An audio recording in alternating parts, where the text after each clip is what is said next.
కొంతమంది పిల్లల వివాహాల దగ్గరకు వచ్చినప్పుడు, అయ్యా మా అమ్మాయికి నీ చిత్తంలో ఎవరో 10 సంబంధాలు వస్తే ఆ 10 సంబంధాల్లో ఒక సంబంధం ఇది నా చిత్తం అని దేవుడు బయలుపరిచిన తర్వాత, ఆయన చిత్తాన్ని పట్టుకొని వివాహం చేసిన తర్వాత కూడా కొన్నిసార్లు ఆ కొడుకు కోడల మధ్య, ఆ కూతురు అల్లుడు మధ్య రకరకాల పరిస్థితులు ఎదురవుతాయి.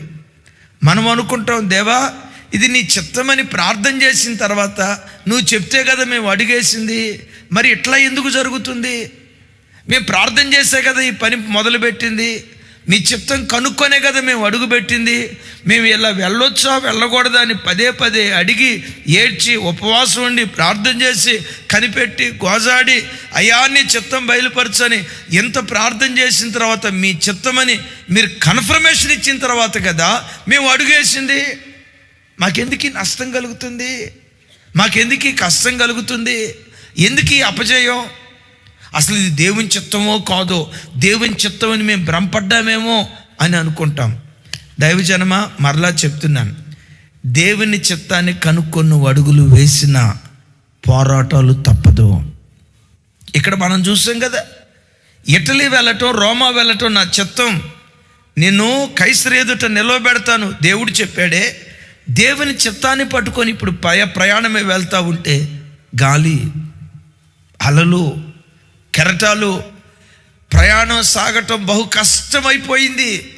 ఎదురుగాలి కొడతా ఉంటే బహుమెల్లిగా చూస్తాం కదా, బహుమెల్లిగా వాళ్ళ ప్రయాణం సాగిపోతూ ఉందట. దీని నుంచి మనం నేర్చుకోవలసిన పాఠం ఏంటంటే, దేవుని చిత్తమని మనం తెలుసుకొని అడుగులు వేసిన పోరాటాలు తప్పం. కానీ ఒక శుభవార్త ఏంటో తెలుసా? దేవుని చిత్తమని తెలుసుకొని నువ్వు అడుగులు వేసేవే, ఎన్ని పోరాటాలు ఎదురైనా ఆ పోరాటాల మధ్యలో దేవుడి అడుగుపెట్టి అపవాదికి అపజయం, నీకు జయాన్ని దేవుడు దయచేస్తాడు, నిన్ను గెలిపిస్తాడు దేవుడు. ఎందుకు? తన చిత్తాన్ని కనుక్కొని నువ్వు అడిగేసావు కదా. అందుకనే యోహాను పత్రికలో అంటాడు, లోకము దాని ఆశలు గతించిపోతాయి కానీ దేవుని చిత్తమును జరిగించువాడు నిరంతరము నిలుస్తాడు అని. ఎవరు? దేవుని చిత్తాన్ని జరిగించేవాడు. ఇక్కడే కాదండి, మత్తయి సువార్తలో యేసుక్రీస్తు వారు సత్శరీరునిగా ఉన్న ఆ దినాల్లో మరొకసారి చెప్తున్నాను, సత్శరీరునిగా ఉన్న ఆ దినాలలో శిష్యులను యేసయ్య బలవంత పెట్టాడట, మీరు అద్దరికి వెళ్ళండి. వాళ్ళు వెళ్ళాలనుకోవాలా, వాళ్ళని బలవంత పెట్టింది ఎవరు? చూడండి ఆ మాట, మత్తయి సువార్త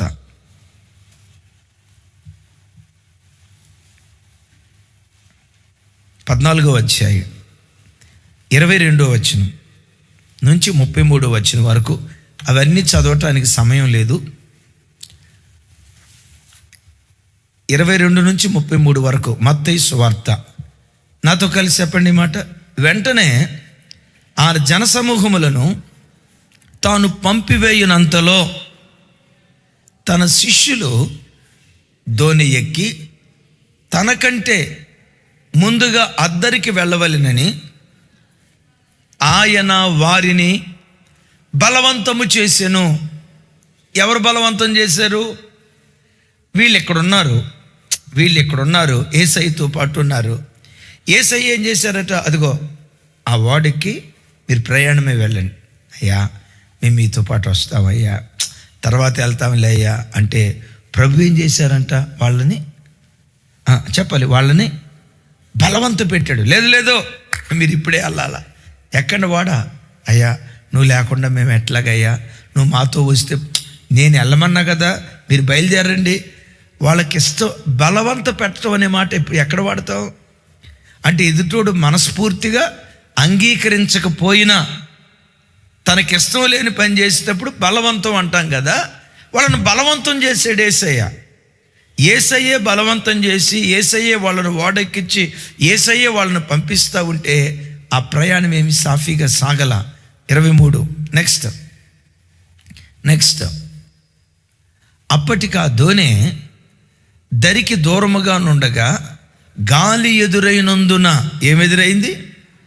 గాలి ఎదురైనందున అలల వలన కొట్టబడుచుండెను. గాలికి గాలి, అలలకి అలలు. మరలా గాలికి గాలి, నెక్స్ట్ అలలకు అలలు. విన్నారు ఇక్కడ? గాలికి గాలి, అలలకు అలలు. అప్పుడేం జరిగింది? 25 రాత్రి 4వ జామున ఆయన సముద్రం మీద నడుచుచు వారి యొద్దకు వచ్చెను. ఆమేన్. ఆయన సముద్రం మీద నడుచుట శిష్యులు చూచి తొందరపడి భూతమని చెప్పుకొని భయము చేత కేకలు వేసిరి. వెంటనే యేసు ధైర్యం తెచ్చుకొనుడి, నేనే, భయపడకుడని వారితో చెప్పగా, రైట్. ఇక అవన్నీ మీకు సమయం నా వైపు చూడండి. ఇక రైట్, వాళ్ళను బలవంతం చేశారు. యేసయ్య బలవంతానికి లోబడి ధోనిలోకి వచ్చి కూర్చున్నారు. యేసయ్య బలవంత ప్రకారం వాళ్ళు ప్రయాణమే వెళ్తున్నారు. అలలు ఎదురయ్యాయి, భయంకరమైన గాలి ఎదురైంది. వీళ్ళు ఏమైనా, అయ్యా గాలి ఎదురైంది, ఎక్కడున్నావు రా, అర్జెంటుగా రా, నువ్వు అర్జెంటుగా రా అని వీళ్ళు ఏమైనా ఏడ్చి ప్రార్థన చేసినట్టుందా? విచిత్రం తెలుసా? అక్కడెక్కడో ప్రార్థనలో ఉన్న ప్రభు వీళ్ళు సమస్యల్లో చిక్కున్నారని ప్రభు తెలుసుకొని తనంతట తానే స్వయముగా వాళ్ళని కాపాడటానికి సముద్రం మీద నడుచుకుంటూ వస్తూ ఉన్నాడు. రానే వచ్చాడు, గాలిని నిమలపరిచాడు, అలలు సద్దనిగిపోయాయి. దేవుడు చివరికి వారిని అద్దరికి తీసుకుని వెళ్ళాడు. ఆమేన్. బిడ్డలారా, ఒకసారి ఇక్కడ ఒక లోతైన మాట చెప్తాను. వాస్తవంగా నేను బాప్తిస్మం తీసుకునేటప్పటికి, అంటే ప్రభు దగ్గరికి వచ్చేటప్పటికి పూర్తిగా ప్రభు కొరకే బ్రతకాలి అన్న మనసు ఉంది అని చెప్పడానికి లేదు. దేవుని కొరకు బ్రతకాలని ఉంది అనేది ఎంత ఖచ్చితం, ఎంతో కొంత లోకం అనుభవించాలని ఉంటుందా ఉండదా? జేమ్స్ అసలు లేదా? ఇప్పుడు కూడా ఉంది. అది ఇప్పుడు కూడా ఉందంట. ఒక మాట, మనం రాలేదు కానీ యేసయ్య ప్రేమ మనలను బలవంతం చేసింది.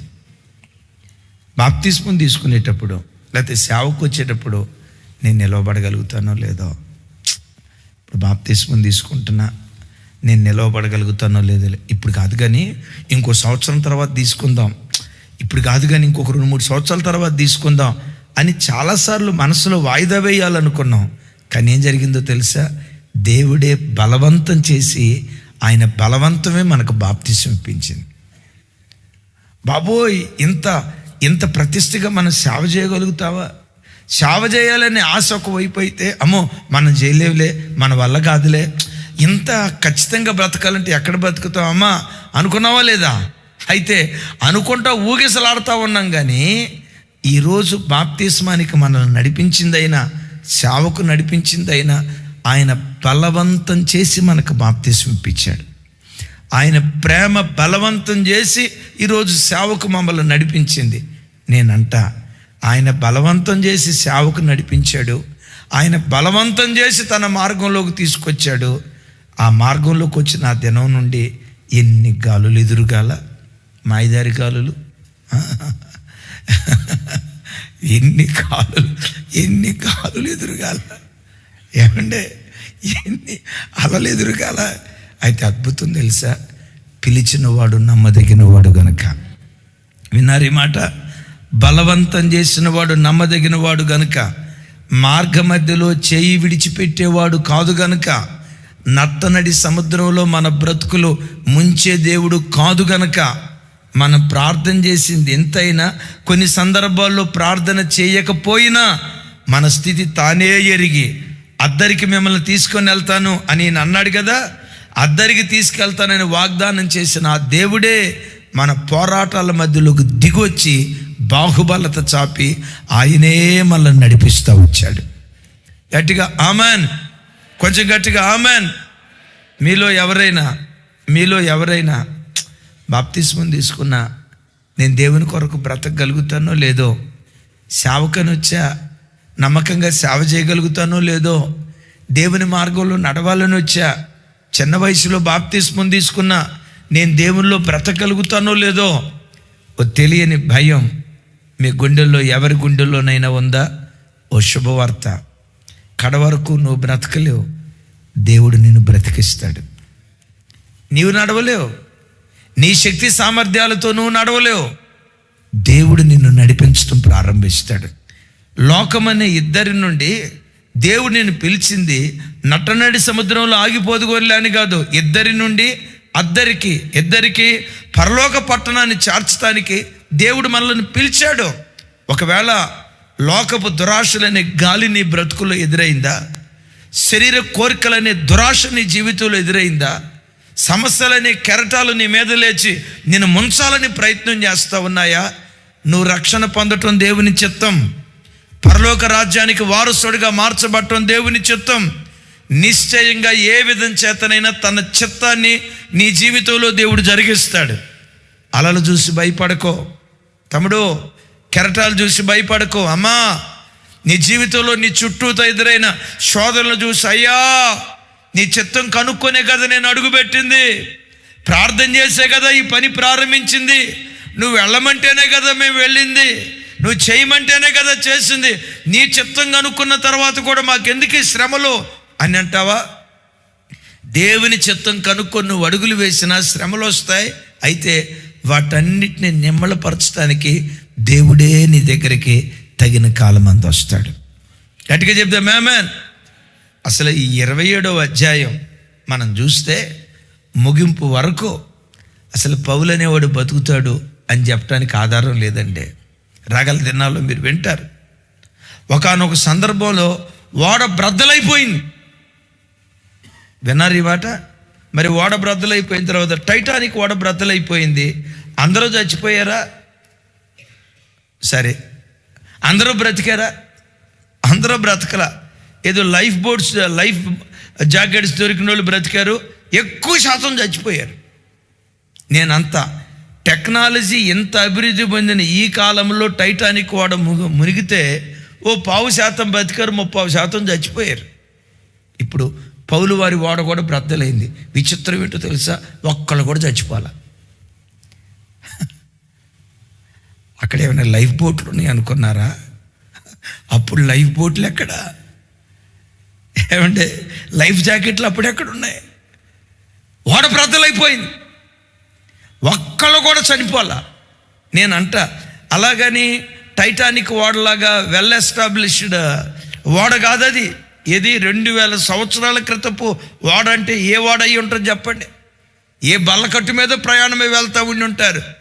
ప్రభు బిడ్డలారా, పోరాటాలు వస్తాయి ఖచ్చితం. దేవుని చిత్తంలో నీవు ఉన్నావు కాబట్టి ఇంకొక కోణంలో కూడా చెప్తాను.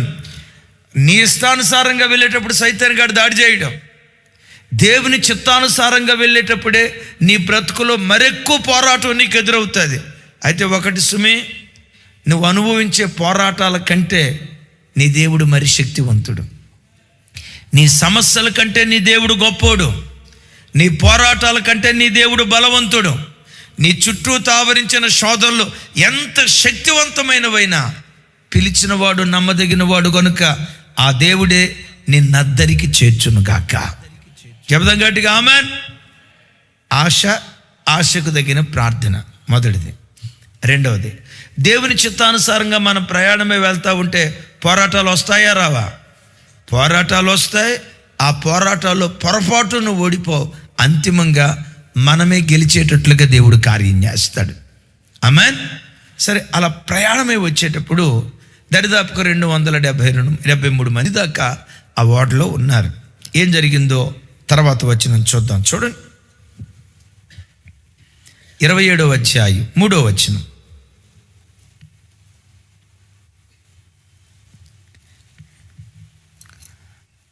నాతో కలిసి, మరునాడు సీదోనుకు వచ్చితిమి. అప్పుడు యూలి పౌలు మీద దయగా ఉండి అతడు తన స్నేహితుల యొద్దకు వెళ్ళి పరామరిక పొందుటకు అతనికి సెలవిచ్చాను. ఒకసారి నా వైపు చూడండి, భలే బాగుంది ఈ మాట. ఆ శతాధిపతి పేరేంటంటే యూలి. ఇంగ్లీషులో జూలియస్ అని అంటారు, జూలియస్ సీజర్ అని అంటారు. చూసారా?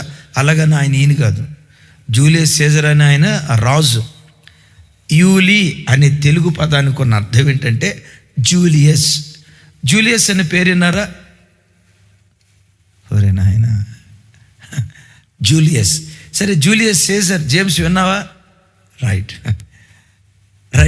యూలి అంటే జూలియస్ అని అర్థం. రైట్. ఈయన శతాధిపతి.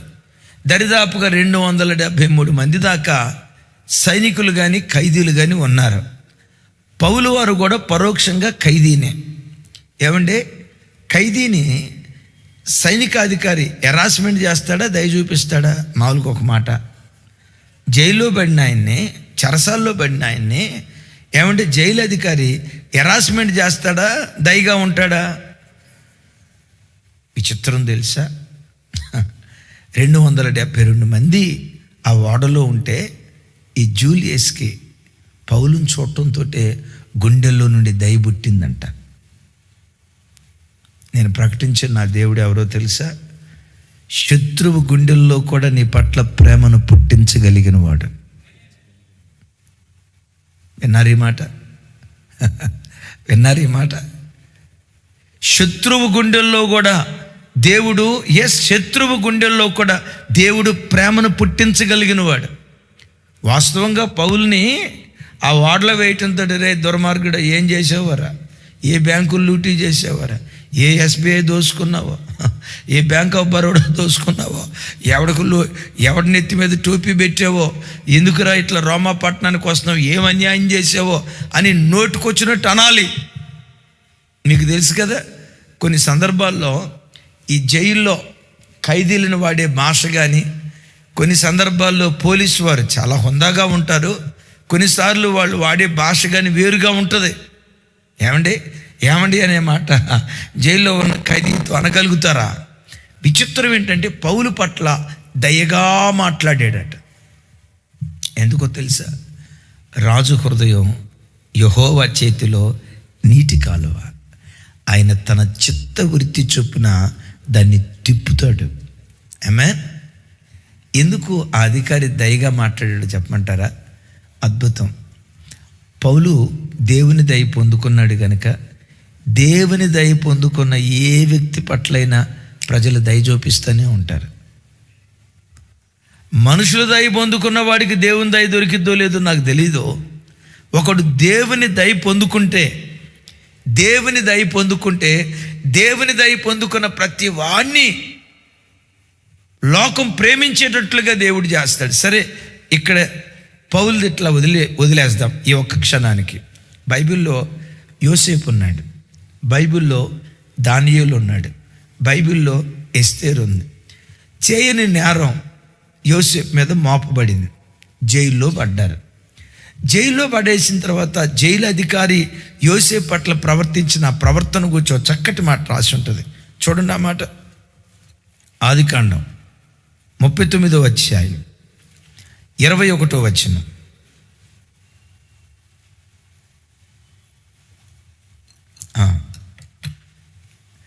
నాతో కలిసి, యెహోవా యోసేపునకు తోడయుండి అతని యందు కనికరపడి అతని మీద ఆ చెరసాల యొక్క అధిపతికి కటాక్షము కలుగునట్లు చేశాను. విన్నారా? యోసేపు మీద ఎవరి కనికరం ఉందట? దేవుని కనికరం. యోసేపు మీద దేవుని కనికరం ఉండటాన్ని బట్టి ఆ చెరసాల అధికారి యోసేపు పట్ల కటాక్షాన్ని చూపించాడట. ఆమేన్. విన్నారా ఈ మాట? అందుకనే పెద్దలు ఒక మాట అంటారు, కొంతమందిని చూస్తే కొట్టబుద్ధి అయిద్దంట, ఇంకొంతమందిని చూస్తే నాన్న ఇదిగో ఈ 10 రూపాయలు తీసుకో, ఈ ముద్దన్నం తిను, ఇంట్లో పిల్లలు బాగున్నారా, ఆరోగ్యం బాగుందని ప్రేమగా మాట్లాడబుద్ధి అయిద్దంట. ఎవరి పట్ల ప్రేమగా మాట్లాడబుద్ధి అయిద్దో చెప్పమంటారా? దేవుడు ఎవరి గుండెల్లో ప్రేమ పుట్టిస్తాడో, ఇదిగో ఈ వ్యక్తికి ప్రేమను పంచు, ఈ వ్యక్తికి ఆప్యాయతను పంచు, ఈ వ్యక్తికి అనురాగాన్ని పంచు. మీరు నమ్ముతారా? హృదయం కఠినపరచటమైన మెత్తన చేయటమైన దేవుని చేతిలో ఉందని ఎంతమంది నమ్ముతారు? మీరు నమ్మితే ఎంత, నమ్మకపోతే ఎంత. ఇది ఖచ్చితం. హృదయాన్ని మెత్తన చేయటం కానీ హృదయాన్ని కఠినపరచడం కానీ అది ఎవరి చేతిలో ఉంది? అన్యదా భావించొద్దు. నిన్నెవరూ ప్రేమించట్లేదా? అయ్యా, నా భర్త ప్రేమే నాకు దొరకలేదయ్యా, నన్ను చూస్తే చాలు రసరసలు ఆడుతూ ఉంటాడయ్యా అని అంటావా? చెరసాల అధికారి హృదయంలో యోసేపు పట్ల కటాక్షం పుట్టేటట్లుగా చేసిన దేవుడు నీ భర్త హృదయంలో కటాక్షం పుట్టించలేడా? వృద్ధాప్యంలో ఉన్న అత్తగా ఉన్న నీ పట్ల నీ కోడలు కఠినంగా ఉందా? చెరసాల అధికారి హృదయంలోనే యోసేపు పట్ల కటాక్షం పుట్టించిన దేవుడు నీ కోడల హృదయంలో కటాక్షం పుట్టేటట్లుగా దేవుడు చేయలేడా? నీ అత్త హృదయంలో పుట్టేటట్లుగా దేవుడు చేయలేడా? ఒకవేళ నువ్వు పనిచేసే పని స్థలంలో అధికారి నిన్ను హెరాస్మెంట్ చేసేవాడేమో, మానసికంగా సూటిపోటి మాటలతో ఒకవేళ హింసించేవాడేమో. అఫ్కోర్స్ నేను కాదంటలా. అయితే ఇలా ప్రార్థన చేయి, అయ్యా జూలియస్ పౌలు పట్ల దయగా ప్రవర్తించాడుగా, నా అధికారి కూడా నా పట్ల దయగా ప్రవర్తించేటట్లు సహాయం చేయవా?